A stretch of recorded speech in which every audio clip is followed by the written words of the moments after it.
Good morning.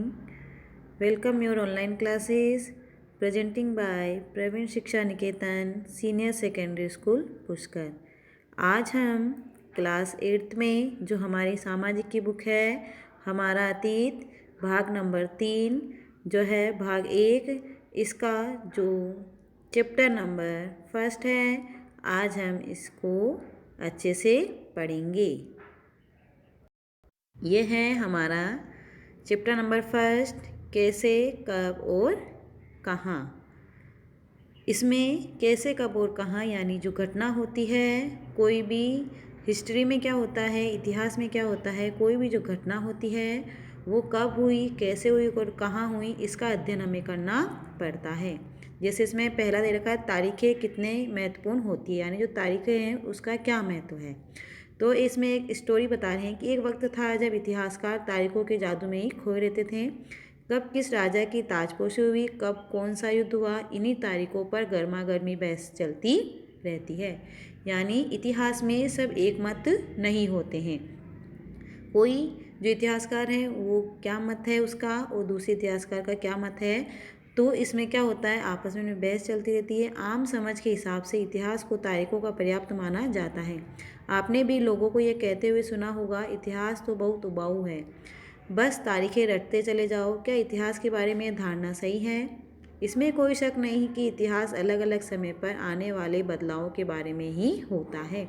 यानी इतिहास में क्या घटना हो रही है कब हुआ कहाँ हुआ कैसे हुआ इसकी जानकारी जो है वो हमें मिलती है। यानी जब तक हम तारीखों का पता नहीं लगाएंगे तब तक हमें इसकी जानकारी प्राप्त नहीं होगी।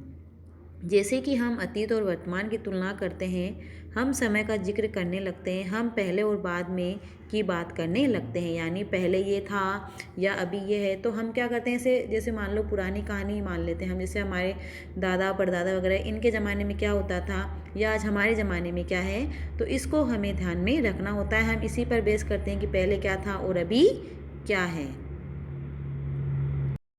रोज़मर्रा की ज़िंदगी में हम अपने आसपास की चीज़ों पर हमेशा ऐतिहासिक सवाल नहीं उठाते।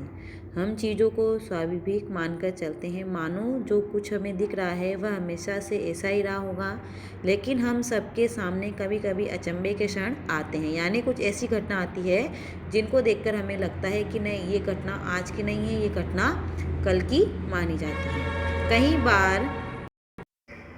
कई बार तो ऐसा भी होता है कि सवाल ऐसे पूछे जाते हैं जो कई वाकई ऐतिहासिक होते हैं। किसी व्यक्ति को सड़क किनारे चाय के घूंट भरते देखकर आप इस बात पर हैरान हो सकते हैं कि चाय या कॉफ़ी पीने का चलन शुरू कब से हुआ होगा। रेलगाड़ी की खिड़की से बाहर झांकते हुए आपके जहन में ये सवाल उठ सकता है कि रेलवे का निर्माण कब हुआ। यानी कुछ ऐसे सवाल हैं जो हमें अचंभित करते हैं, यानी हम इनके बारे में सोचने लगते हैं। सुबह सुबह अखबार पढ़ते हुए दूर दूर की यात्रा किस तरह कर पाते हैं। आप ये जानने के लिए उत्सुक हो सकते हैं कि जिस ज़माने में अखबार नहीं छपते उस समय लोगों को चीज़ों की जानकारी कैसे मिलती थी। ब्राह्मणी ब्रिटेन के शास्त्रीय भेंट कर रहे हैं जेम्स रिलेन द्वारा तैयार किए गए पहले नक्शे का आवरण चित्र।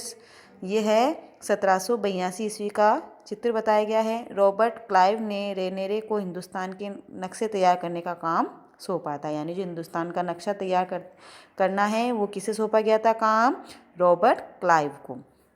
भारत पर अंग्रेज़ों की विजय के समर्थ में नक्शे तैयार करना बहुत ही महत्वपूर्ण लगता था। इस तस्वीर में दिखाया गया है कि भारत के लोग स्वेच्छापूर्वक अपने पवित्र ग्रंथ ब्रिटिश सत्ता की प्रतीक ब्रिटानिया को सौंप रहे हैं। माने तो वे उससे भारतीय संस्कृति की रक्षा के लिए आने का आग्रह कर रहे हैं। यानी कुछ ऐसी घटनाएं होती है इतिहास में जो काफ़ी पुरानी होती है, वर्षों पुरानी घटनाएं मानी जाती है। तो इन घटनाओं को हमें ध्यान में रखना है कि कौन सी घटना कब हुई कहाँ हुई और कैसे हुई थी। यहाँ तक आप लोगों को समझ में आया? ओके। ये सारे ऐतिहासिक सवाल हमें समय के बारे में सोचने के लिए मजबूर कर देते हैं। समय को हमेशा साल या महीने के पैमाने पर ही नहीं देखा जा सकता। कई बार ऐसी प्रक्रियाओं के लिए कोई तारीख तय करना वाकई गलत होता है। यानी हम किसी भी घटना के बारे में अनुमान नहीं लगा सकते कि ये घटना इसी समय हुई थी। ये हमारा जो तथ्य है ये गलत भी हो सकता है। एक लंबे समय तक चलती है। भारत में लोगों ने अचानक एक दिन सुबह सवेरे चाय पीना शुरू कर दिया था। इसका स्वाद धीरे धीरे ही उनके ज़बान पर चढ़ा था। इस तरह की प्रक्रियाओं के लिए कोई स्पष्ट तिथि नहीं हो सकती है। ठीक है। राष्ट्रीय आंदोलन किस दिन शुरू हुआ था या अर्थव्यवस्था या समाज में किस दिन बदलाव आए, ये बताना भी संभव नहीं है। क्यों? क्योंकि जो सारे इतिहासकार हैं वो एक मत नहीं होते हैं। ये सारी चीज़ें एक लंबे समय में घटती है। ऐसे में हम सिर्फ एक अवधि की ही बात कर सकते हैं। यानी ये घटना केवल हम उसकी जो दिनांक है, उस जो तारीख है, उसको ही समझ सकते हैं कि ये घटना इस तारीख को हुई थी। अब क्यों हुई थी, कैसे हुई थी, हम इसके बारे में सिर्फ अनुमान ही लगा सकते हैं। एक लगभग सही अवधि के बारे में बता सकते हैं जब वे खास बदलाव दिखाई देना शुरू होंगे।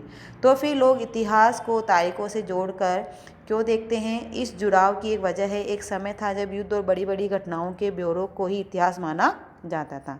ये इतिहास राजा महाराजाओं और उनकी नीतियों के बारे में होता था। इतिहासकार ये लिखते थे कि कौन से साल राजा को ताज पहनाया गया, किस साल उसका विवाह हुआ, किस साल उसके घर में बच्चा पैदा हुआ आदि सवाल। उनके कौन सी लड़ाई लड़ी, कब वह मारा और उसके बाद कब कौन सा शासक गद्दी पर बैठा। इस तरह की घटनाओं के लिए निश्चित तिथि बताई जा सकती है और इस तरह के इतिहासों में तिथियों का महत्व बना रहता है। जैसा कि पिछले 2 साल के इतिहास की किताबों में आपने देखा है, अब इतिहासकार बहुत सारे दूसरे मुद्दों और दूसरे सवालों के बारे में भी लिखने लगे हैं। वे इस बात पर ध्यान देते हैं कि लोग किस तरह अपनी और रोजी रोटी चलाते थे, क्या पैदा करते थे और क्या खाते थे, शहर कैसे बने और बाजार किस तरह फैले, इस तरह रियासतें बनी, नए विचार पनपे और संस्कृति व समाज किस तरह बदले आदि विचारों पर वो अध्ययन करते हैं।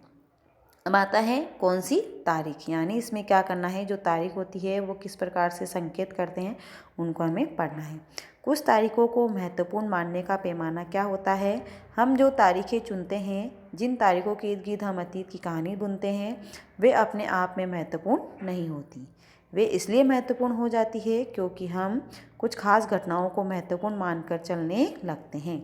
अगर अध्ययन का विषय बदल जाता है, अगर हम नए मुद्दों पर ध्यान देने लगते हैं, तो महत्वपूर्ण तारीखें भी बदल जाती है। एक उदाहरण पर विचार कीजिए। भारत में ब्रिटिश इतिहासकारों ने जो इतिहास लिखे उनमें हर एक गवर्नर जनरल का शासनकाल महत्वपूर्ण है। ये इतिहास प्रथम गवर्नर जनरल वॉरेन हेस्टिंग के शासन से शुरू होते थे और आखिर वायसराय लॉर्ड माउंटबेटन के साथ खत्म होते थे।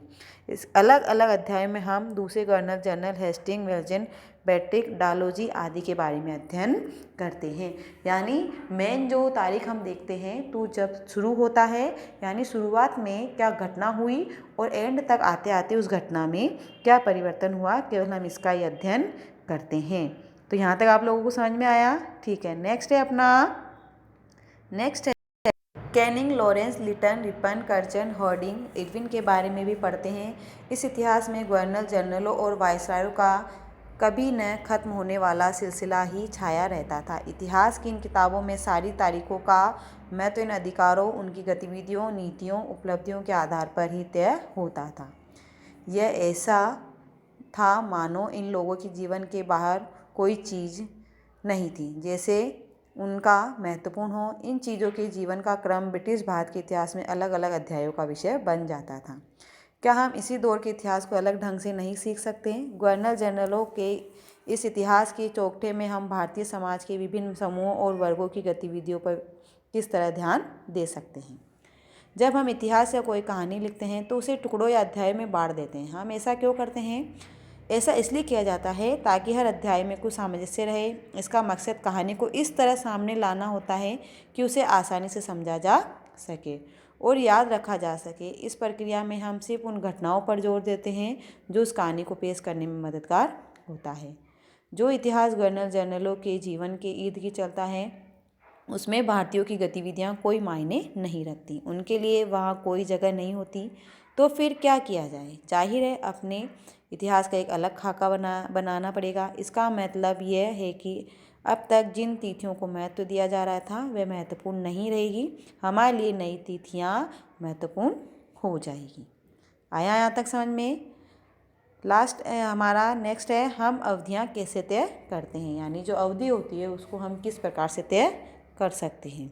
इसमें 1817 ईस्वी में स्कॉटलैंड के अर्थशास्त्री और राजनीतिज्ञ दार्शनिक जेम्स मिल ने 3 विशाल खंडों में a history of British India, British भारत का इतिहास नामक एक किताब लिखी। इस किताब में उन्होंने भारत के इतिहास को हिंदी, मुस्लिम और ब्रिटिश इन 3 कालखंडों में बांटा था। कालखंडों के इस निर्धारण को ज़्यादातर लोगों ने मान भी लिया। क्या आपको भारतीय इतिहास को समझने के इस तरीके में कोई समस्या दिखाई दे रही है? इतिहास को हम अलग अलग कालखंडों में बांटने की कोशिश क्यों करते हैं?